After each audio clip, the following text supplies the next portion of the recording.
Hello guys, എല്ലാവർക്കും അഭിജിത്ത് പ്രകാശ് എന്ന എൻ്റെ യൂട്യൂബ് ചാനലിലേക്ക് സ്വാഗതം. ഇന്ന് നമ്മൾ നോക്കാൻ പോകുന്ന ഹാർഡ് 70 ഡേ ചലഞ്ചിൻ്റെ ഡേ 13 ആണ്. ഓക്കെ, ഇപ്പോൾ നമ്മൾ ലാസ്റ്റ് 70 ഡേയ്സ് നമ്മൾ പ്രിലിംസിന് പ്ലോട്ട് ചെയ്ത് പോവുകയാണ്. ഓൾറെഡി നമ്മൾ ജോഗ്രഫി കഴിഞ്ഞു, മോഡേൺ ഇന്ത്യയുടെ ഫസ്റ്റ് സെഷൻ കഴിഞ്ഞു, ഇപ്പോൾ മോഡേൺ ഇന്ത്യയുടെ സെക്കൻഡ് സെഷൻ എത്തിയിരിക്കുകയാണ് നമ്മൾ. ഓക്കെ, ഈ ചാനൽ ആദ്യമായിട്ടാണ് കാണുന്നതെങ്കിൽ ഇത് UPSC സിവിൽ സർവീസ് റിലേറ്റഡ് ആയിട്ടുള്ള ടോപ്പിക്കിലായിരിക്കും ഇതിൽ അപ്ലോഡ് ചെയ്യുന്നത്. അതുപോലെ തന്നെ ബാക്കി നോട്ട്സും കാര്യങ്ങളൊക്കെ എൻ്റെ ടെലഗ്രാം ചാനലുണ്ട്, ലിങ്ക് ഞാൻ ഡിസ്ക്രിപ്ഷൻ ബോക്സിൽ കൊടുത്തിരിക്കും. ഓക്കെ, നമുക്ക് ബാക്കി നോക്കാം. ഇന്നത്തെ ഇമ്പോർട്ടൻ്റ് ആയിട്ടുള്ളൊരു മെസ്സേജ് എന്ന് പറഞ്ഞാൽ ബബിൾ ഓഫ് ഫോക്കസ് എന്ന് പറയുന്നത്. അപ്പം നമ്മളൊരു ടാർഗറ്റ് വെച്ച് കഴിയുമ്പോൾ തീരണമെന്നുള്ള ഒരു ഇമ്പോർട്ടൻസ് ചിലപ്പോൾ തീരണമെന്നില്ല. കാരണം നമ്മൾ എത്ര ഇരുന്ന് കഴിഞ്ഞാൽ ചിലപ്പോൾ ഇത്രയും ടോപ്പിക്കുള്ളത് തന്നെ തീരണമെന്നില്ല. അപ്പോൾ എന്ത് ചെയ്യുക, കറക്റ്റായിട്ട് അതിനെ പ്ലോട്ട് ചെയ്ത് തീർക്കാനുള്ള ഒരു ഇത് കാണിക്കുക, ഒരു എക്സ്ട്രാ ഒരു എഫേർട്ട് ഇടുക എന്നുള്ളത് തന്നെയാണ്. ഓക്കെ, അപ്പോൾ അത് നമുക്ക് വേണമെന്നുണ്ടെങ്കിൽ നമ്മളൊരു ഫോക്കസ് ബബിളിൻ്റെ അകത്തോട്ട് വരണം. എന്നാലും നമുക്ക് കൂടുതൽ ടൈം ഇതിലോട്ട് ഡിവോട്ട് ചെയ്യാൻ പറ്റും. ബബിൾ ഓഫ് ഫോക്കസ് എന്ന് പറയും. അതായത് നമ്മളിപ്പോൾ ഒരു ചെയ്യണ കാര്യത്തിൽ കുറച്ചുകൂടെ എക്സ്ട്രാ ഇൻവോൾവ്മെൻറ്റ് കൊടുക്കുക എന്നുള്ളതാണ്. ഓക്കെ, അതിനെ ബബിൾ ഓഫ് ഫോക്കസ് എന്ന് പറയും. അതായത് നമ്മൾ ഫോക്കസിലോട്ട് എത്തി, ആ സ്റ്റേറ്റിലോട്ട് എത്തി കഴിയുമ്പോൾ നമ്മൾ ചെയ്യുന്ന കാര്യം നമ്മൾ എൻജോയ് ചെയ്ത് കുറേ കൂടെ ചെയ്യാൻ തുടങ്ങും. ആ ഒരു സ്റ്റേറ്റിലേക്ക് കൂടി എത്താൻ തുടങ്ങുക. അതാണ് ബബിൾ ഓഫ് ഫോക്കസ് എന്ന് പറയുന്നത്. അല്ലെങ്കിൽ ഫ്ലോ സ്റ്റേറ്റ് എന്ന് ഇതിനെ പറയാറുണ്ട്, ഫ്ലോ സ്റ്റേറ്റ്. ഓക്കെ, അപ്പോൾ അതാണ് ഇന്നത്തെ ഇമ്പോർട്ടൻ്റ് ആയിട്ടുള്ള മെസ്സേജ്.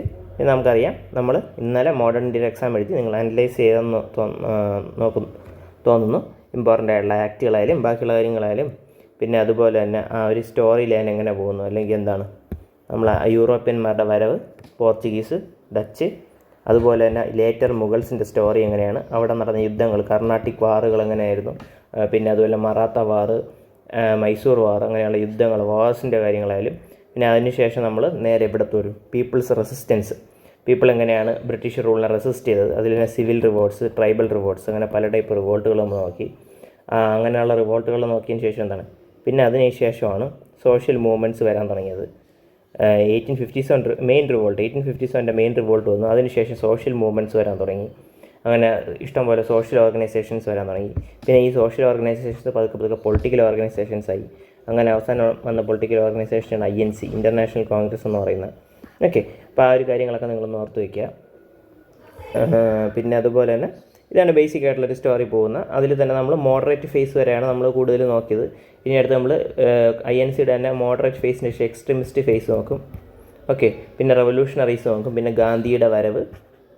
ഓക്കെ, ഗാന്ധിയുടെ വരവ് എങ്ങനെയാണ്, അത് കഴിഞ്ഞിട്ടുള്ള ചമ്പാരനായാലും ഖേദയായാലും, പിന്നെ ഗാന്ധി സത്യഗ്രഹം തുടങ്ങുന്നു, പിന്നെ മൂവ്മെൻറ്റ്, ഖിലാഫത്ത് മൂവ്മെൻറ്റ് നടക്കും. പിന്നെ അതിന് മുമ്പ് ജാലിയൻ വാലാബാഗ് മസാക്കർ നടക്കും. ആ സ്റ്റോറി ലൈൻ കറക്റ്റായിട്ടൊന്ന് ഓർത്ത് വെച്ചിരിക്കുക. ഓക്കെ, അത് കഴിഞ്ഞിട്ട് സിവിൽ ഡിസൊബീഡിയൻസും നോൺ കോർപ്പറേഷൻ മൂവ്മെൻറ്റ് നടക്കും. അതിനുശേഷം പിന്നീട് സിവിൽ ഡിസൊബീഡിയൻസ് നടക്കും, റൗണ്ട് ടേബിൾ കോൺഫറൻസ് നടക്കും, പിന്നെ അവസാനം ക്വിറ്റ് ഇന്ത്യ മൂവ്മെൻറ്റ്, സോൾട്ട് സത്യാഗ്രഹ, ഇതെല്ലാം ഒരു വഴിയെ ഇങ്ങനെ പോകും. ഓക്കെ, ആ ചെയിൻ ഓഫ് ഇവൻസിന് ശേഷം എന്ത് ചെയ്യും, നമുക്ക് ഫ്രീഡം കിട്ടും എന്നുള്ളതാണ്. അപ്പോൾ ആ ഒരു കാര്യങ്ങൾ ഇപ്പം ബേസിക് ആയിട്ടുള്ള ഒരു ചെയിൻ ഓഫ് ഇവൻസ്. ഇതിന് ശേഷം ഫസ്റ്റ് സെഷൻ്റെ ചെയിൻ ഓഫ് ഇവൻസ് ഞാൻ പറയുന്നില്ല കൂടുതലും, അത് കോൺഗ്രസ് രൂപീകരിക്കുന്ന വരെയുള്ള സമയം നമ്മൾ ഫസ്റ്റ് എക്സാമിൽ. സെക്കൻഡ് ചെയിൻ ഓഫ് ഇവൻസ് നല്ലതായിട്ട് നോക്കുക. അതായത് 1905 ശേഷമുള്ള കാര്യങ്ങൾ നല്ല ഇമ്പോർട്ടൻ്റ് ആയിട്ട് നോക്കുക. അതിലും ഗാന്ധിയൻ ഇറ, അതിൽ നിന്ന് നല്ല ഇഷ്ടം പോലെ ക്വസ്റ്റ്യൻസ് വരും. ഓക്കെ, അതുകൊണ്ട് ഗാന്ധിയൻ ഇറ കുറച്ച് ഫോക്കസ് ചെയ്ത് തന്നെ നിങ്ങൾ പഠിക്കുക. ഓക്കെ, അടുത്ത് നമുക്ക് നോക്കാനുള്ളതെന്ന് പറഞ്ഞാൽ എന്താണ്, സിസാറ്റിൽ നമുക്കറിയാം റേഷ്യോ നോക്കുക, റേഷ്യോ ആൻഡ് പ്രൊപ്പോർഷൻ ടോപ്പിക്ക് നോക്കുക, പിന്നെ mixture and allegation, average, speed and distance, പിന്നെ 10 റീഡിങ് കോംപ്രഹെൻഷൻ. ഓക്കെ, അപ്പോൾ നമുക്ക് ഇന്ന് റീഡിങ് കോംപ്രഹെൻഷൻ്റെ കുറച്ച് ബേസിക് പോയിൻറ്റ്സ് നോക്കാം. അതുപോലെ തന്നെ കറണ്ട് അഫെയർ നവംബർ 30 മുതൽ 60 വരെയുള്ള പേജുകൾ കറക്റ്റായിട്ട് ചെയ്യുക. അപ്പോൾ നാളെയും കൂടെ വരുമ്പം 3/4 ഓഫ് നവംബർ തീരും. അപ്പം ഏകദേശം ഈ അടുത്ത ട്യൂസ്ഡേയും കൂടെ ആകുമ്പോൾ നവംബർ കംപ്ലീറ്റ് ആകും. അപ്പോൾ നമ്മൾ 3.5 മാസം കംപ്ലീറ്റ് ആകും. കാരണം നമ്മൾ ആ വീക്കെൻഡ് വരുമ്പോൾ നമുക്ക് ജൂലൈയും കൂടെ കുറച്ചൊരു 60 പേജ് നമുക്ക് അതും കൂടെ ഇടാം. ഓക്കെ, അപ്പോൾ ഏകദേശം 3.5 മാഗസീൻസ് നമുക്ക് കംപ്ലീറ്റ് ആവും. അപ്പോൾ അത് കറക്റ്റായിട്ട് റിവൈസ് ചെയ്യുക, അത് കറക്റ്റായിട്ട് നോക്കുക. പിന്നെ അതുപോലെ തന്നെ ഞാൻ പറഞ്ഞു ഇമ്പോർട്ടൻ്റ് ആയിട്ടുള്ള സാധനമാണ് MCQ ആപ്റ്റിറ്റ്യൂഡ് എന്ന് പറയുന്നത്. അതായത് നമ്മളിപ്പോൾ ഓരോ ടോപ്പിക്ക് പഠിക്കുമ്പോൾ അതിൻ്റെ MCQs PYQ ക്വസ്റ്റ്യൻ ഇമ്പോർട്ടൻ്റ് ആയിട്ട് നമ്മൾ ചെയ്ത് വരുമ്പോൾ തന്നെ റാൻഡം ആയിട്ടുള്ള PYQs, അതായത് നമ്മുടെ 100 ക്വസ്റ്റ്യൻ പേപ്പർ പ്രിൻറ്റ് ചെയ്ത് വെച്ചാൽ അല്ലെങ്കിൽ PDF ആയിട്ട് എടുത്തോ നിങ്ങൾ എന്ത് ചെയ്യുക, ഓരോന്നായിട്ട് ചെയ്ത് വെക്കാം. അപ്പോൾ നമ്മൾ ആദ്യം ചെയ്യുന്ന ക്വസ്റ്റ്യൻ ഹിസ്റ്ററിയുടെ ക്വസ്റ്റ്യൻ ആയിരിക്കും, രണ്ടാമത് ചെയ്യുന്ന എക്കണോമിയുടെ ആയിരിക്കും. അപ്പോൾ ഒരു റാൻഡമായിട്ട് മൂന്നാമത്തെ ക്വസ്റ്റ്യൻ ഇൻ്റർനാഷണൽ റിലേഷനിലെ ക്വസ്റ്റ്യൻ ആയിരിക്കും.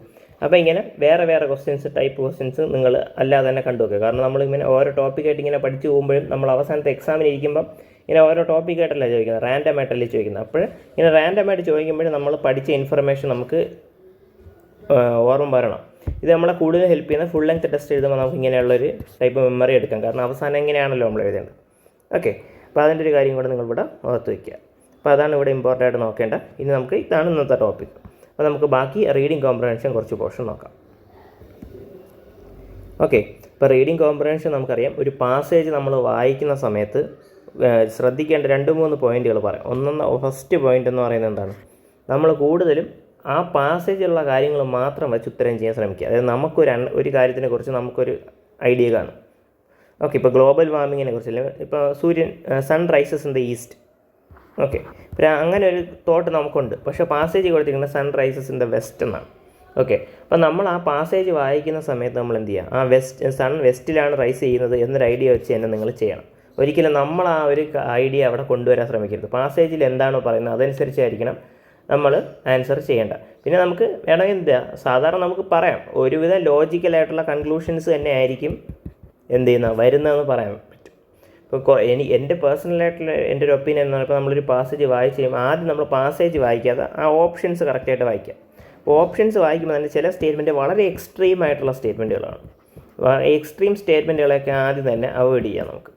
ഓക്കെ, അപ്പോൾ ആദ്യം തന്നെ ചില സമയത്ത് നമുക്ക് 2-3 ഓപ്ഷൻ ആദ്യം തന്നെ എലിമിനേറ്റ് ചെയ്യാം. അപ്പോൾ നമുക്ക് ഈ പാസേജ് വായിക്കാതെ തന്നെ ചിലപ്പോൾ ഉത്തരം കിട്ടും. പക്ഷേ എന്നാലും ഞാൻ പറയും, ആ ഉത്തരം ഉറപ്പിക്കരുത്. കാരണം നമുക്ക് പാസേജിൽ എന്താണ് ഐഡിയ പറഞ്ഞിരിക്കുന്നത് നമുക്ക് അറിഞ്ഞുകൂടാ, എന്നിട്ട് ഉറപ്പിക്കുക. അപ്പോൾ അങ്ങനെ വരുമ്പോൾ എന്തായാലും നമ്മൾ ആക്യുറസി കൂടും എന്നുള്ളതാണ്. ഓക്കെ, അതിൽ തന്നെ പല ടൈപ്പ് കോംപ്രഹെൻഷൻ ക്വസ്റ്റ്യൻസ് ഉണ്ട്. ക്രക്സ് ബേസ്ഡ് ക്വസ്റ്റ്യൻസ്, അതാണ് നമ്മൾ ഇന്ന് നോക്കാൻ പോകുന്നത്. പിന്നെ അതുപോലെ തന്നെ കൊറോളറി ഇതിൽ ഇൻവോൾവ് ആണ്. പിന്നെ ഇംപ്ലിക്കേഷൻ ക്വസ്റ്റ്യൻ, അങ്ങനെ കുറച്ച് ടൈപ്പ് ക്വസ്റ്റ്യൻസ് ഉണ്ട്. അപ്പോൾ അതിൽ ഒന്നാമത്തെ ടൈപ്പാണിത്. അപ്പോൾ ഈ ടൈപ്പ് നമുക്ക് നോക്കാം. ഇവിടെ ക്രക്സ് ബേസ്ഡ് എന്ന് പറഞ്ഞാൽ ഇപ്പോൾ ഒരു പാസേജ് വരുമ്പോൾ അതിൻ്റെ മോസ്റ്റ് ഇമ്പോർട്ടൻ്റ് ആയിട്ടുള്ള പാർട്ടാണ് അതിൻ്റെ ക്രക്സ് എന്ന് പറയുന്നത്. ഓക്കെ, ഏറ്റവും ഇമ്പോർട്ടൻ്റ് ആയിട്ടുള്ള പാർട്ടിനെ ക്രക്സ് എന്നും, അതുപോലെ തന്നെ അതിൽ എന്തിനെക്കുറിച്ചാണ് ഇമ്പോർട്ടൻ്റ് ആയിട്ട് പറയാൻ ഉദ്ദേശിക്കുന്നത് അതിനെ ഗോളെന്നും പറയും. പിന്നെ അതുപോലെ ഈ പറഞ്ഞ പാസേജിൽ ഏറ്റവും ഇമ്പോർട്ടൻ്റ് ആയിട്ടുള്ള സെൻട്രൽ മെസ്സേജ് അല്ലെങ്കിൽ സെൻട്രൽ ഐഡിയ നമ്മൾ ഐഡിയ ഓഫ് ദ പാസേജ് എന്ന് പറയും. അപ്പോൾ മൂന്നിൻ്റെയും കറക്റ്റായിട്ടുള്ള ആ കീ ടേംസിൻ്റെ മനസ്സിലാക്കുക. കാരണം what is the crux of this passage എന്ന് പറയുമ്പോൾ നമ്മൾ ഓർക്കേണ്ട എന്താണ്, നമ്മൾ തന്നെ ആദ്യം പാസേജ് വായിക്കുക, ഓപ്ഷൻസ് പോലും നോക്കാതെ നമുക്ക് എന്താണ് ഈ പാസേജിൽ ഏറ്റവും ഇമ്പോർട്ടൻ്റ് ആയിട്ടുള്ള തോന്നിയെന്ന് മനസ്സിലാക്കി വയ്ക്കുക, എന്നിട്ട് ഓപ്ഷൻ നോക്കുക. അപ്പോൾ നമുക്ക് അത് രണ്ടും കൂടെ കോറിലേറ്റ് ചെയ്ത് പെട്ടെന്ന് ആൻസറിലെത്താൻ പറ്റും. അതുപോലെ തന്നെ ഗോൾ എന്ന് വയ്ക്കുമ്പോൾ അവിടുത്തെ എന്തിനാണ് ആ പാസേജ്, എന്ത് ഒബ്ജക്റ്റീവ് വെച്ചിട്ടാണ് ആ പാസേജ് എഴുതിയെന്ന് ഓർത്ത് വെക്കുക. ഐഡിയ എന്ന് പറയുമ്പോൾ ഇതിൽ കൊടുക്കുന്ന ഏറ്റവും ഇമ്പോർട്ടൻ്റ് ആയിട്ടുള്ള മെസ്സേജ് ഏതാണെന്ന് ആദ്യം ഓർത്ത് വെക്കുക. പിന്നെ അടുത്ത ഇമ്പോർട്ടൻ്റ് ആയിട്ടുള്ള ടേമാണ് കൊറോളറി എന്ന് പറയുന്നത്. കൊറോളറി എന്ന് പറയുമ്പോൾ ഒരു പാസേജ് ഇപ്പോൾ കൊടുത്തിരിക്കുകയാണ്. ഈ പാസേജ് കഴിഞ്ഞിട്ട് എന്തായിരിക്കും ഇമ്മീഡിയറ്റ് ആയിട്ട് വരുന്ന കൺക്ലൂഷൻ എന്തായിരിക്കും. ഓക്കെ, അതായത് ഇപ്പോൾ ഒരാൾ നിൽക്കുകയാണ്. ഓക്കെ, അപ്പോൾ ഒരാൾ വേറൊരാളെ നോക്കിക്കൊണ്ടിരിക്കുന്നതായിട്ടാണ് ഒരു പാസേജ് എഴുതിയിരിക്കുന്നത്. അപ്പോൾ ഇയാൾ വർണ്ണിക്കുകയാണ് എന്താണ്, അയാൾ എന്നെ പണ്ട് കുറേ കാര്യം ഇടിച്ചിട്ടുണ്ട്, കുറേ കാര്യങ്ങൾ ചെയ്തിട്ടുണ്ട്, എനിക്ക് ആ ഒരു ദേഷ്യം എൻ്റെ മനസ്സിലുണ്ട്, എൻ്റെ കയ്യിലാണെങ്കിൽ ഒരു വടിയുണ്ട് എന്നൊക്കെ പറഞ്ഞു വെച്ചിരിക്കുന്ന ഒരു പാസേജാണെന്ന് വെച്ചോ. അപ്പോൾ അതിൻ്റെ ഇമ്മീഡിയറ്റ് കൺക്ലൂഷൻ എന്തായിരിക്കും, ഇയാളെ പോയി അടിക്കും. കാരണം ഇയാൾക്ക് അങ്ങനെ ഒരു പാസ്റ്റ് ഉണ്ട്, ഇങ്ങനെയൊക്കെ ഇഷ്ടംപോലെ റിവെഞ്ച് ചെയ്യാൻ വേണ്ടിയുണ്ട്. അപ്പോൾ എന്താണ് അടുത്തൊരു ഫൈറ്റ് സീനായിരിക്കും ഇമ്മീഡിയറ്റ് ആയിട്ട് വരുന്നത്. അതാണ് കൊറോളറി എന്ന് പറഞ്ഞാൽ. അടുത്ത് ഇമ്മീഡിയറ്റ് ആയിട്ട് എന്ത് സംഭവിക്കാം എന്നൊരു ഐഡിയ ആണ് അവിടെ വയ്ക്കുന്നത്, കൊറോളറി. ഓക്കെ, അപ്പോൾ ആ ഒരു വാക്കിൻ്റെ മീനിങ് കൂടെ കറക്റ്റായിട്ട് മനസ്സിലാക്കിയിരിക്കുക. അപ്പോൾ ക്രക്സ്, ഗോൾ, ഐഡിയ അതിനൊരു ബേസിക് മീനിങ് ആണുള്ളത്. പിന്നെ കൊറോളറിയുടെ കറക്റ്റ് ഒരു മീനിങ് കൂടെ മനസ്സിലാക്കിയിരിക്കുക. അപ്പോൾ ഈ ഒരു ടൈപ്പ് ക്വസ്റ്റ്യൻസിൽ ഈ ഒരു വാക്ക് വെച്ച് വേണം നിങ്ങൾ ആൻസർ ചെയ്യാൻ. ഈ വാക്കിൻ്റെ മീനിങ് അറിയാൻ മാത്രമേ നമുക്ക് ആ ഒരു കറക്റ്റ് ആ ഒരു ആൻസറിൽ എത്തുമ്പോൾ കുറച്ചുകൂടെ സ്പെസിഫിക് ആയിട്ട് എത്താൻ പറ്റും, ആക്യുറേറ്റ് ആയിട്ട് എത്താൻ പറ്റും. ഓക്കെ, നമുക്കൊരു 5 ക്വസ്റ്റ്യൻ ഇതിൽ ചെയ്യാം. ഇതിൽ തന്നെ 2015 ശേഷമാണ് ഇങ്ങനെയുള്ള ക്വസ്റ്റ്യൻസ് കൂടുതൽ വന്നത്. 21 6 ക്വസ്റ്റ്യൻ വന്നിട്ടുണ്ട്, 23 4 ക്വസ്റ്റ്യൻ വന്നിട്ടുണ്ട് ഇതേപോലത്തെ. ഓക്കെ, അപ്പോൾ 15 ക്വസ്റ്റ്യൻ നിങ്ങളൊന്ന് വായിച്ചു നോക്കുക. ചെറിയ പാസേജുകൾ തന്നെയാണ് ഇതിൽ കൊടുത്തിരിക്കുന്നത്, വായിച്ചു ചെയ്യാം. ഓക്കെ, ആദ്യം എന്ത് ചെയ്യുക, നിങ്ങൾ ആ ഒരു ക്വസ്റ്റ്യൻ ഒന്ന് വായിച്ചു നോക്കുക. ഇതിൽ മോസ്റ്റ് ലോജിക്കൽ കൊറോളറിയാണ് എഴുതിയത്. അപ്പോൾ ഇതിൻ്റെ most logical conclusion, immediate conclusion എന്തായിരിക്കും എന്നാണ് അവിടെ ചോദിച്ചിരിക്കുന്നത്. ഓക്കെ, അപ്പോൾ mass nesting in all species of bird is essential to ensure complete survival of their offsprings. Mass nesting വളരെ ഇമ്പോർട്ടൻ്റ് ആണ്, എന്നാൽ മാത്രമേ നമ്മുടെ കുട്ടികളുടെ ഓഫ്സ്പ്രിങ്സിൻ്റെ കംപ്ലീറ്റ് സർവൈവലിന് സഹായിക്കും. മാസ് നെസ്റ്റിംഗ് ഇല്ലെങ്കിൽ പറ്റൂല എന്നൊരു ഐഡിയ അവിടെ ഉണ്ട്. അത് കുറച്ച് എക്സ്ട്രീം ആയിട്ട് എനിക്ക് തോന്നുന്നുണ്ട്. ഓക്കെ, അടുത്ത് only birds have the capacity to develop social behaviour and thus they can do mass nesting to raise their chicks in safety. Okay, ഇവിടെയും മാസ് നെസ്റ്റിംഗ് ചെയ്യാൻ പറ്റും, അങ്ങനെ കുട്ടികളെ വളർത്താൻ പറ്റും എന്ന രീതി പറയുന്നെങ്കിൽ ഒൺലി ബേർഡ്സ് എന്നൊരു കാര്യം, ഒരു എക്സ്ട്രീം അവിടെ ഒരു ഹാഫ് എക്സ്ട്രീം ആയിട്ടുള്ളൊരു സാധനം വരുന്നുണ്ട്. ആൻസർ ആവില്ല എന്നില്ല, കാരണം നമ്മൾ പാസേജ് കണ്ടില്ല. നമുക്ക് ജസ്റ്റ് ഇത് മാത്രം വായിക്കുമ്പോൾ കിട്ടുന്ന ഐഡിയയാണ് പറയുന്നത്. അടുത്ത്, social behaviour in some species of bird increases the odds of survival in unsafe world. ഇത് കുറച്ചുകൂടെ എന്താണ് ന്യൂട്രലായിട്ട്. പിന്നെ വേറൊരു കാര്യം എന്ന് പറഞ്ഞാൽ മിക്കപ്പോഴും ആൻസർ ഒരുവിധ ന്യൂട്രൽ സ്റ്റേറ്റ്മെൻറ്റുകളായിരിക്കും ആൻസർ. ന്യൂട്രലായിട്ടുള്ള അല്ലെങ്കിൽ പോസിറ്റീവ് ലുക്കിംഗ് ആയിട്ടുള്ള സ്റ്റേറ്റ്മെൻറ്റുകളായിരിക്കും ആൻസർ എന്ന് പറയുന്നത്. ഓക്കെ, കാരണം തന്നെ നമ്മളൊരു അഡ്മിനിസ്ട്രേറ്റർ ആയിട്ട് പോകുന്ന സമയത്തായാലും നമുക്കൊരു പോസിറ്റീവ് ഔട്ട്ലുക്കാണ് എല്ലാ കാര്യങ്ങൾക്കും വേണ്ടത്. അതുകൊണ്ട് തന്നെ നമ്മുടെ ഈ ഒരു പേപ്പറിൽ ടെസ്റ്റ് ചെയ്യുന്ന അത് തന്നെയാണ് നമുക്ക് ഒരു പോസിറ്റീവ് അപ്രോച്ച് ഉണ്ടോ എന്നുള്ളതാണ്. അപ്പോൾ ഇതൊരു പോസിറ്റീവ് ആയിട്ടുള്ള സ്റ്റേറ്റ്മെൻ്റ് ആണ്. പിന്നെ അടുത്ത് പറയുന്നത് all species of bird set up crutches for their chicks to teach them social behaviour and loyalty. എല്ലാ ബേർഡ്സും എന്താണ് തൊട്ടിൽ പോലെ ഉണ്ടാക്കി ഇവരുടെ സോഷ്യൽ ബിഹേവിയറൊക്കെ പഠിപ്പിക്കും എന്നൊക്കെയാണ് പറയുന്നത്. അപ്പോൾ അത് എന്തായാലും തെറ്റായിരിക്കും. അപ്പോൾ ഇതിൽ ഏറ്റവും ചാൻസ് ഉള്ള സി ആണ് ഓപ്ഷൻ വരാൻ. പക്ഷേ ഇത് രണ്ടും ഒരു ഹാഫ് ചാൻസ് ഉണ്ട്. അപ്പോൾ ഇതിൽ മൂന്നിലെങ്കിലും വരാം. ഓക്കെ, പക്ഷേ ഇത് വരാൻ ചാൻസ് വളരെ കുറവാണ്. അപ്പോൾ നമുക്ക് ആദ്യം തന്നെ ഈ ഒരു ഓപ്ഷൻ എലിമിനേറ്റ് ചെയ്ത് കളയാം. ഇനി നമുക്ക് പാസേജ് ജസ്റ്റ് നോക്കാം. Flamingos in large flock in the wild are socially extremely loyal. They perform group mating dances. Parents are very fond of their chicks, gathering them into crutches for protection while both male and female fly off search for food. Okay, അപ്പോൾ ഇതിൽ കൂടുതലും പറയുന്ന ഫ്ലെമിംഗോയാണ്. ഫ്ലെമിംഗോയുടെ കാര്യങ്ങളും അവരുടെ mating dance, അവരുടെ ചിക്സിൻ്റെ കാര്യം, അവരുടെ ബാക്കി സോഷ്യൽ ഇൻട്രാക്ഷൻസ്, അവരുടെ ബിഹേവിയർ എങ്ങനെയെന്നാണ് പറയുന്നത്. പക്ഷേ ഇതിലിപ്പം അപ്പോഴേ എലിമിനേറ്റ്, കാരണം ഇതിൽ ഓൾ സ്പീഷീസിനെ കുറിച്ചാണ് പറയുന്നത്. അപ്പോൾ അത് നോക്കണ്ട. പിന്നെ അതുപോലെ തന്നെ only birds have the social behaviour, ബേർഡ്സിന് മാത്രമേ ഉള്ളൂ എന്ന് പറയുന്നുണ്ട്. പിന്നെ ഇത് അങ്ങനെ മാസ് നെസ്റ്റിംഗ് എന്താണ് കംപ്ലീറ്റ് സർവൈവൽ തരും എന്ന് പറയുന്നുണ്ട്. അപ്പോൾ ഇതൊന്നും എന്താണ് ഈ പാസേജിനോട് അടുത്ത് പോലും നിൽക്കുന്നില്ല. പിന്നെ നമുക്ക് പറയാൻ പറ്റുന്ന കുറച്ചെങ്കിലും അടുത്ത് നിൽക്കുന്ന ഒരു സാധനം ഇതാണ്. കാരണം എന്താണ്, ചില സ്പീഷീസിലെ സോഷ്യൽ ബിഹേവിയർ കാരണമാണ് അതിൻ്റെ ഓഡ്സ്. അതൊരു ഇമ്മീഡിയറ്റ് കൺക്ലൂഷൻ അല്ലെങ്കിൽ കൊറോളറി ആയിട്ട് നമുക്ക് പറയാം. കാരണം ഈ ഫ്ലെമിംഗോസിൻ്റെ ഈ ഒരു സോഷ്യൽ ബിഹേവിയർ ഉള്ളതുകൊണ്ടാണ് അവർ ഇത്ര നന്നായിട്ട് പോകുന്നത്. ആ ഒരു ഐഡിയ തന്നെയാണ് ഇവിടെ പറയുന്നത്. അതാണ് അതിൻ്റെ ഇമ്മീഡിയറ്റ് കൺക്ലൂഷൻ എന്ന് പറഞ്ഞത്. അപ്പോൾ ഈ 3 ഓപ്ഷനിൽ നമ്മൾ സ്റ്റേറ്റ്മെൻറ്റ് പോലും വായിക്കാതെ നമ്മൾ ഇതിലോട്ട് എത്തിയെന്നുള്ളതാണ്. ചിലപ്പോൾ ഇത്രയും അടുത്ത് എത്തണമെന്നില്ല നമുക്ക്. ഓക്കെ, ഇത് വളരെ എളുപ്പമുള്ള ഓപ്ഷൻ ആയിരുന്നു, അതുകൊണ്ട് നമുക്ക് പെട്ടെന്ന് എത്താൻ പറ്റി. പക്ഷേ ചില ഓപ്ഷൻസിൽ അങ്ങനെ എത്തണമെന്നില്ല. അടുത്ത രണ്ടാമത്തെ ക്വസ്റ്റ്യൻ നോക്കിയോ. Which among the following is the most logical. ഇവിടെയും കൊറോളറിയാണ് ചോദിച്ചിട്ടുള്ളത്. all the countries of the world must unite in fighting poverty and malnutrition and treat poverty as a global problem. എല്ലാ രാജ്യങ്ങളും എന്താണ് പോവർട്ടിക്ക് വേണ്ടി ഫൈറ്റ് ചെയ്യണം എന്നൊരു കാര്യം പറയുന്നുണ്ട്. Okay, we must stop unsustainable agricultural produces immediately and control food prices. Unsustainable ആയിട്ടുള്ള agriculture എങ്കിൽ എന്താണ് ആവശ്യമില്ല തെറ്റായിട്ടുള്ള രീതിയിലുള്ള അഗ്രികൾച്ചറിനെ മാറ്റി കുറച്ചുകൂടെ പ്രൊഡക്റ്റീവായിട്ട് സസ്റ്റൈനബിളായിട്ട് ഫ്യൂച്ചർ ലുക്കിംഗ് ആയിട്ടുള്ള അഗ്രികൾച്ചറൽ പ്രാക്ടീസസ് വേണമെന്ന് പറയുന്നുണ്ട്. Okay, poverty and climate impacts reinforce each other and therefore we have to reimagine our food system. പോവർട്ടിയും ക്ലൈമറ്റ് ചേഞ്ചും കൂടെ ഒരുമിച്ച് വരുന്നതുകൊണ്ട് തന്നെ നമ്മൾ ഫുഡ് സിസ്റ്റം നമ്മൾ ഒന്നുകൂടെ ചിന്തിക്കേണ്ടതുണ്ടെന്നൊരു point. Okay, government should allocate more funds to poverty elevation programmes and engage food subsidy to poor communities. Government കൂടുതൽ ഫണ്ട് അലോക്കേറ്റ് ചെയ്യണം എന്നൊക്കെ പറയാം പോവർട്ടിക്ക് വേണ്ടി. അപ്പോൾ ഇവിടെ 4 സ്റ്റേറ്റ്മെൻറ്റ് ഒരു ഇത് ജനറലാണ്. അപ്പോൾ ഇത് വെച്ചിട്ട് നമുക്ക് ഒന്നും പറയാൻ പറ്റില്ല ഇവിടെ. ഓക്കെ, അപ്പോൾ നമുക്ക് പാസേജ് നോക്കാം. Climate change is already making many people hungry all over the world by disrupting crop yields and pushing up the prices. And it is not just food but nutrients that are becoming scarcer as the climate changes. It is the poorest communities that will suffer the worst effects of climate change, including increased hunger and malnutrition as crop production and livelihoods are threatened. On the other hand, poverty is a driver of climate change as desperate communities resort to unsustainable use of resources to meet current needs.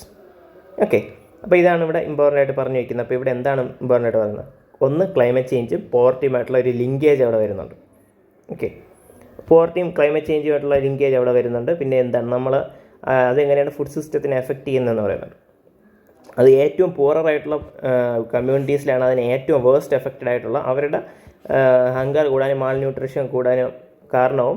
പിന്നെ അതുപോലെ തന്നെ ഈ poverty ഒരു climate ചേഞ്ചിന് ഡ്രൈവറായിട്ട് act ചെയ്യാം. കാരണം എന്താണ് unsustainable resources നടക്കുന്നതുകൊണ്ട് തന്നെ. ഇതിൽ ഫസ്റ്റ് പറയുന്നത് എന്താണ്, എല്ലാവരും പോവർട്ടിയെ ഫൈറ്റ് ചെയ്യാൻ വേണ്ടി വരണം. അങ്ങനെ പോവർട്ടി ഒരു ഗ്ലോബൽ പ്രോബ്ലം ആക്കി എടുക്കണമെന്നാണ് പറയുന്നത്. ആ പോയിന്റ് ഫോർവേഡ് ലുക്കിംഗ് ആണ്, ന്യൂട്രലൊക്കെ തന്നെയാണ്. പക്ഷേ പ്രശ്നം എന്ന് പറഞ്ഞാൽ ഈ കാര്യം ഈ പാസേജ് പറയുന്നില്ല. അങ്ങനെ ഒരു ഐഡിയ ഈ പാസേജ് ഒരിടത്തും തരുന്നില്ല. അങ്ങനെ ഒരു ഇമ്മീഡിയറ്റ് കൺക്ലൂഷൻ നമുക്ക് തരുന്നില്ല. രണ്ടാമത്തെ തന്നെ we must stop unsustainable agricultural practices immediately and control food prices. അത് അങ്ങനെ ഒരു ഐഡിയ പറയുന്നുണ്ട്. കാരണം ഇവിടെ അവസാനത്തെ സ്റ്റേറ്റ്മെൻറ്റ് പറയുന്നുണ്ട്, desperate communities resort to unsustainable use of resource. അൺസസ്റ്റൈനബിളായിട്ട് ഉപയോഗിക്കുന്നുണ്ട്. പിന്നെ പാവപ്പെട്ടവർക്ക് ഫുഡ് കിട്ടുന്നില്ല, അത് കാരണം അവർക്കത് അഫോർഡ് ചെയ്യാൻ പറ്റുന്നില്ല. അപ്പോൾ അത് രണ്ടിനും കൂടെയുള്ള ഒരു ഇമ്മീഡിയറ്റ് കൺക്ലൂഷനായിട്ട് നമുക്ക് രണ്ടാമത്തെ സ്റ്റേറ്റ്മെൻറ്റിനെ പറയാം. അപ്പോൾ മൂന്നാമത്തെ സ്റ്റേറ്റ്മെൻറ്റ് എന്ന് പറയുമ്പോൾ എന്താണ്, poverty and climate impacts reinforce each other and therefore we have to reimagine our food system. നമ്മൾ ഫുഡ് സിസ്റ്റത്തിനെ റീഇമാജിൻ ചെയ്യണം, അങ്ങനെ ഒരു കാര്യവും ഒരു ഐഡിയയും ഈ പാസേജ് പറയുന്നില്ല. അടുത്ത് government should allocate more fund. അപ്പോൾ ഗവൺമെൻറ് കൂടെ പൈസ അലോക്കേറ്റ് ചെയ്യണം. അപ്പോൾ ഗവൺമെൻറ് പൈസ അലോക്കേഷനെ കുറിച്ച് ഒന്നും പറയുന്നില്ല. അപ്പോൾ ഇതിൽ ഏറ്റവും ഇമ്മീഡിയറ്റ് ആയിട്ടുള്ള കൺക്ലൂഷൻ അല്ലെങ്കിൽ ഇമ്മീഡിയറ്റ് കൊറോളറി എന്ന് പറയുന്ന ബി ആണ്. അപ്പോൾ ഈ രീതിയിലാണ് നമ്മൾ ബേസിക്കലി ഈ കൊറോളറി ബേസ്ഡ് ആയിട്ടുള്ള സ്റ്റേറ്റ്മെൻറ്റുകൾ ചെയ്യാനുള്ളത്. പിന്നെ അതുപോലെ തന്നെ അപ്പോൾ ഇങ്ങനെ ഈ രീതിയിൽ നമുക്ക് എന്ത് ചെയ്യാൻ പറ്റും. പിന്നെ അതുപോലെ ഈ ബേസിക് ആയിട്ടുള്ള ഒരു ഫാക്റ്റ് വെച്ചിട്ടും എന്താണ് നമുക്ക് ക്വസ്റ്റ്യൻസ് ചെയ്യാൻ പറ്റും. ഇതിലൊരു ഹാർഡായിട്ടുള്ളൊരു ക്വസ്റ്റ്യൻ പറഞ്ഞിട്ട് ഈ 8ാമത്തെ ക്വസ്റ്റ്യൻ നിങ്ങൾ നോക്കി. ഇത് കുറച്ച് എനിക്ക് തെറ്റിയതാണ്. അതായത് ഈ ഒരു സെഗ്മെൻറ്റിൽ 24 ക്വസ്റ്റ്യനാണുള്ളത്. ഇത് ഞാൻ ടെലഗ്രാമിൽ PDF ആയിട്ട് അപ്ലോഡ് ചെയ്യാം. ക്രക്സ് ബേസ്ഡ് ആയിട്ടുള്ള ഏകദേശം 24 ക്വസ്റ്റ്യൻ ഉണ്ട്. ഓക്കെ, അതിലെനിക്ക് 3 ക്വസ്റ്റ്യൻ തെറ്റി. ഞാൻ ഫസ്റ്റ് ടൈം ഇത് ചെയ്തപ്പോൾ എനിക്ക് 3 ക്വസ്റ്റ്യൻ തെറ്റി. അതിലൊരു ക്വസ്റ്റ്യൻ ആയിരുന്നു ഇത്. ഓക്കെ, അപ്പോൾ നമുക്ക് ഫസ്റ്റ് നോക്കാം എന്താണ് മെയിൻ ഐഡിയ എന്ന് പറയുമ്പോൾ എന്താണ് ഏറ്റവും കോറായിട്ടുള്ള ഐഡിയ എന്താണ്, അല്ലെങ്കിൽ തീം എന്താണ് ഈ ഒരു പാസേജ് എന്നുള്ളത്. ഹ്യൂമൻ ബീയിങ്സ് എസെൻഷ്യലായിട്ട് വർക്ക് ചെയ്യണം. There should be a balance between work and leisure. Working is a tyranny we to face. Humans understanding of nature of work is essential. അപ്പോൾ ഇവിടെ ഇമ്പോർട്ടൻ്റ് ആയിട്ട് മനസ്സിലാക്കാനുള്ളൊരു പോയിൻ്റ് എന്ന് പറഞ്ഞാൽ ഫസ്റ്റ് ക്വസ്റ്റ്യൻ വായിക്കുന്നതിൻ്റെ ഇമ്പോർട്ടൻസ്. ഞാൻ ഇതിൽ ഈ ക്വസ്റ്റ്യൻ ചെയ്തപ്പോൾ ഞാൻ ആദ്യം പാസേജ് വായിച്ചിട്ടാണ് ക്വസ്റ്റ്യൻ വായിച്ചത്. പക്ഷേ നമ്മൾ ആദ്യം ജസ്റ്റ് ഒന്ന് ആൻസർ നോക്കിയിട്ട് പാസേജിലോട്ട് പോയിരുന്നതിനെ കുറച്ചുകൂടെ ചാൻസ് കൂടുതലായിരുന്നു. ഹ്യൂമൻ ബീയിങ്സിന് വർക്ക് ചെയ്യേണ്ടത് അത്യാവശ്യമാണ്. ഓക്കെ, ശരി, വേറെ പ്രശ്നമൊന്നുമില്ല. There should be a balance between work and leisure. ഈ സ്റ്റേറ്റ്മെൻറ്റ് ഞാൻ ശ്രദ്ധിച്ചില്ല. കാരണം ഇവിടെ ഒരു വളരെ ബാലൻസ്ഡ് ആയിട്ടുള്ളൊരു ക്വസ്റ്റ്യനാണ്, ഒരു പോയിൻ്റാണ് പറയുന്നത്. വർക്കും ലെഷറും ബാലൻസ് ചെയ്യാൻ ഒരു ന്യൂട്രൽ ആയിട്ടുള്ള സാധനമാണ്. ഇവിടെ ഇത് ആൻസർ വരാൻ വളരെ ചാൻസ് കൂടിയതാണ്. പക്ഷേ ഞാൻ അത് ശ്രദ്ധിച്ചില്ല, അതാണ് എനിക്ക് പറ്റിയ മിസ്റ്റേക്ക്. അടുത്ത് working is a tyranny which we face. Working എന്ന് പറഞ്ഞൊരു ടെറണിയാണ്, അല്ലെങ്കിൽ ഒരു ഭയങ്കര തെറ്റായിട്ടുള്ള കാര്യമാണ് നമ്മൾ ഫേസ് ചെയ്യാൻ പോകുന്നത്. നമുക്കത് കഷ്ടപ്പാടായിട്ട് തന്നെ മാറാം. പിന്നെ അതുപോലെ തന്നെ humans understanding of nature of work is essential. മനുഷ്യൻ നേച്ചർ ഓഫ് വർക്കിനെ കുറിച്ച് മനസ്സിലാക്കേണ്ടത് വളരെ അത്യാവശ്യമാണ്. ഇതിൽ എനിക്ക് തോന്നിയിട്ടുള്ളത് ഈ സ്റ്റേറ്റ്മെൻറ്റ് തെറ്റാവാം. ഇങ്ങനൊരു സ്റ്റേറ്റ്മെൻറ്റ് വരാൻ, ഒരു നെഗറ്റീവ് ലുക്കിംഗ് ആയിട്ടുള്ള ഒരു എക്സ്ട്രീം സ്റ്റേറ്റ്മെൻറ്റ് വരാനുള്ള ചാൻസ് വളരെ കുറവാണ്. അപ്പോൾ അത് നമുക്ക് ആദ്യമേ എലിമിനേറ്റ് ചെയ്യാം. പിന്നെയുള്ള A, B, D 3 ഓപ്ഷനുള്ളത്. ഓക്കെ, ഇനി നമുക്ക് വായിച്ചു നോക്കാം. The very first lesson that we should be taught to us when we are old enough to understand it is that the complete freedom from obligation to work is unnatural and ought to be illegal, as we can escape our share of the burden of work only by throwing it on someone else's shoulders. Nature ordains that human race shall perish of famine if it stops working. We cannot escape from this tyranny. The question we have to settle is how much leisure we can afford to allow ourselves. Okay, അപ്പോൾ എന്താണ് പറയുന്നത്, ഇവിടെ വർക്കിൻ്റെ നേച്ചറിനെ കുറിച്ചാണ്. ഒരിക്കലും നമുക്ക് വർക്കിൻ്റെ ബേർഡനിൽ നിന്ന് എസ്കേപ്പ് ചെയ്യാൻ പറ്റില്ല. അഥവാ നമ്മൾ ജോലിയും ചെയ്യാതെ ഇരിക്കുക എന്ന് പറഞ്ഞു കഴിഞ്ഞാൽ എന്താണ്, അങ്ങനെയുള്ള ഒരു ഫെമൈൻ വന്ന് മരിച്ചു പോട്ടെ എന്നാണ് പറയുന്നത്. ഓക്കെ, അതുപോലെ തന്നെ ഈ ഒരു ടിറണി നമുക്ക് എസ്കേപ്പ് ചെയ്യാൻ പറ്റില്ല. പിന്നെ അതുപോലെ തന്നെ we have to settle this how much leisure we have. The question is how we have to settle how much leisure we can afford to ourselves. Okay, അപ്പം ഞാൻ നേരത്തെ പറഞ്ഞ സ്റ്റേറ്റ്മെൻറ്റിൽ ഇത് ആൻസർ വരാൻ പറ്റില്ല, പക്ഷേ ഇതിന് ആൻസർ വരാം. കാരണം ഇതൊരു സ്റ്റേറ്റ്മെൻറ്റിൽ ഡയറക്റ്റ് ആയിട്ട് പറഞ്ഞിട്ടുണ്ട് we cannot escape this treasury, എന്താണ് ടെറണി എന്ന് പറയുന്നുണ്ട്. അപ്പോൾ വർക്കിംഗ് ഒരു ടെറണി ആണ് എന്നൊരു കാര്യം തന്നെയാണ് ഇതിൽ പറഞ്ഞു വയ്ക്കുന്ന പോയിന്റ്. അപ്പോൾ അവിടെ സത്യം പറഞ്ഞാൽ ഈ ഒരു പോയിന്റ് അവിടെ എംഫസൈസ് ചെയ്യുന്നുണ്ട്. പക്ഷേ ഇത് ആൻസർ വരാൻ ചാൻസ് കുറവാണ്. കാരണം ഇവിടെ ചോദിച്ചിരിക്കുന്ന മെയിൻ ഐഡിയ, ഇവിടെയുള്ള ഏതെങ്കിലും ഒരു പോയിന്റ് അല്ല, മെയിൻ ഐഡിയയാണ് വെച്ചിട്ടുള്ളത്. അപ്പോൾ ഈ പാസേജിൻ്റെ കാര്യം പറയുന്ന വർക്കിനെ കുറിച്ചും വർക്കിൽ നിന്ന് നമുക്കൊരിക്കലും എസ്കേപ്പ് ചെയ്യാൻ പറ്റൂല എന്ന് പറയുന്നതാണ് അതിൻ്റെ മെയിൻ ഐഡിയ എന്ന് പറയുന്നത്. ഓക്കെ, അതുപോലെ തന്നെ ഇവിടെ അവസാനം പറഞ്ഞു വെച്ചിരിക്കുന്ന ഒരു കൺക്ലൂഷനാണ് എന്ന് പറയുന്നത് എന്താണ്. പക്ഷേ ഇവിടുത്തെ ക്വസ്റ്റ്യൻ എന്ന് പറഞ്ഞാൽ നമുക്ക് എത്ര ഫ്രീഡം കണ്ടുപിടിക്കാൻ പറ്റും ഇതിൻ്റെ അകത്ത്, ഇത്രയും വർക്ക് ചെയ്യുന്ന സമയത്ത് നമുക്ക് എത്ര ഒരു എൻജോയ്മെൻറ്റ് നമുക്ക് ഇതിൻ്റെ അകത്ത് എങ്ങനെ കണ്ടുപിടിക്കാൻ പറ്റും, അത് എത്രത്തോളം കണ്ടുപിടിക്കാൻ പറ്റും എന്നൊരു കൺക്ലൂഷനാണ് ഇവിടെ കൺക്ലൂഡ് ചെയ്തിരിക്കുന്നത്. അപ്പോൾ ഇതിൻ്റെ മെയിൻ പോയിൻ്റ് അത് തന്നെയാണ്. ഓക്കെ, ഒന്നാമത്തെ നമുക്കൊരു വർക്ക് ചെയ്യുന്നൊരു ഫ്രീഡം ഇല്ല, പക്ഷേ എന്നിരുന്നാൽ കൂടി നമുക്ക് എങ്ങനെ അതിൻ്റെ ഒരു ലെഷർ ടൈം നമുക്ക് മാനേജ് ചെയ്യാമെന്ന് പറയുന്നു. അതിൽ ഫസ്റ്റ് സ്റ്റേറ്റ്മെൻറ്റ് എന്ന് പറഞ്ഞാൽ human beings it is essential for human beings to works. ഇതും വളരെ നല്ലൊരു സ്റ്റേറ്റ്മെൻറ്റാണ്. പക്ഷേ ഇതിനേക്കാളും കുറച്ചുകൂടെ ബാലൻസ്ഡ് ആണ് രണ്ടാമത്തെ സ്റ്റേറ്റ്മെൻറ്റ്. ഇതാണ് there should be a balance between work and leisure. എന്നിരുന്നാൽ മാത്രമേ നമുക്ക് ആ ഒരു സമയം കണ്ടെത്താൻ പറ്റുള്ളൂ, എപ്പോഴാണ് നമുക്ക് ആ ഒരു ഫ്രീഡം കിട്ടുന്നത്. അതാണ് ഏറ്റവും ലാസ്റ്റ് സ്റ്റേറ്റ്മെൻറ്റ്, ഇതിനെ കറസ്പോണ്ട് ചെയ്യുന്നതാണിത്. ഓക്കെ, പിന്നെ ബാക്കി ഫസ്റ്റ് സ്റ്റേറ്റ്മെൻറ്റിനെ കറസ്പോണ്ട് ചെയ്യുന്നതാണിത്. വേണമെങ്കിൽ ഇതിൽ രണ്ടിൽ എയും ബിയും സത്യം പറഞ്ഞാൽ നല്ല രണ്ട് പോസിബിലിറ്റീസാണ്. പക്ഷേ ഇത് കുറച്ചുകൂടെ എന്താണ് പോസിറ്റീവായിട്ടുള്ള അല്ലെങ്കിൽ ന്യൂട്രലായിട്ടോ കുറച്ചുകൂടെ ന്യൂട്രലായിട്ടുള്ള സ്റ്റേറ്റ്മെൻറ്റ് ഉണ്ടായിട്ടാണ് UPSC രണ്ടും കൊടുത്തത്. എയോ ബിയോ നമുക്ക് കൺഫ്യൂഷൻ വരാം. ഞാൻ ഇവിടെ എ ആണ് കൊടുത്തത്, പക്ഷേ എയും ബിയും കൺഫ്യൂഷൻ വരാം. ഇത് കുറച്ചുകൂടെ ഡിഫിക്കൽട്ടായിട്ടുള്ളൊരു സ്റ്റേറ്റ്മെൻറ്റ് തന്നെയാണ്. ഓക്കെ, അപ്പോൾ അതാണ് ഇവിടുത്തെ ക്വസ്റ്റ്യൻ. പിന്നെ ഓപ്ഷൻ സി അല്ലെങ്കിൽ D, humans understanding of nature of work is essential, അതും നല്ല സ്റ്റേറ്റ്മെൻറ്റ് തന്നെ. പക്ഷേ അതിനേക്കാളും കുറച്ചുകൂടെ ഇമ്പോർട്ടൻ്റ് ആയിട്ട് വരുന്നത് ഇത് രണ്ടുമാണ്. അപ്പോൾ അത്രയൊന്നും നിങ്ങൾ ഇതിൽ മനസ്സിലാക്കിയിരിക്കുക. ഇതിങ്ങനെയാണ് ക്രക്സ് ബേസ്ഡ് ആയിട്ടുള്ള അല്ലെങ്കിൽ തീം ബേസ്ഡ് ആയിട്ടുള്ള പാസേജ്, ആ ഒരു ടൈപ്പ് അല്ലെങ്കിൽ കൊറോളറി ബേസ്ഡ് ക്വസ്റ്റ്യൻസ് നമ്മൾ ചെയ്യുന്നത്. ഇനി അടുത്ത ടൈപ്പ് നമുക്ക് പിന്നീട് ഒരു വീഡിയോയിൽ നമുക്ക് അടുത്ത ടൈപ്പിനെ കുറിച്ചൊക്കെ ഡിസ്കസ് ചെയ്യാം. ഓക്കെ, അപ്പോൾ ഈ വീഡിയോ ഇഷ്ടമായി ഷുവറായിട്ട് ലൈക്ക് ചെയ്യുക, ഷെയർ ചെയ്യുക, മറക്കാതെ വെച്ചാൽ സബ്സ്ക്രൈബും ചെയ്യാം. താങ്ക്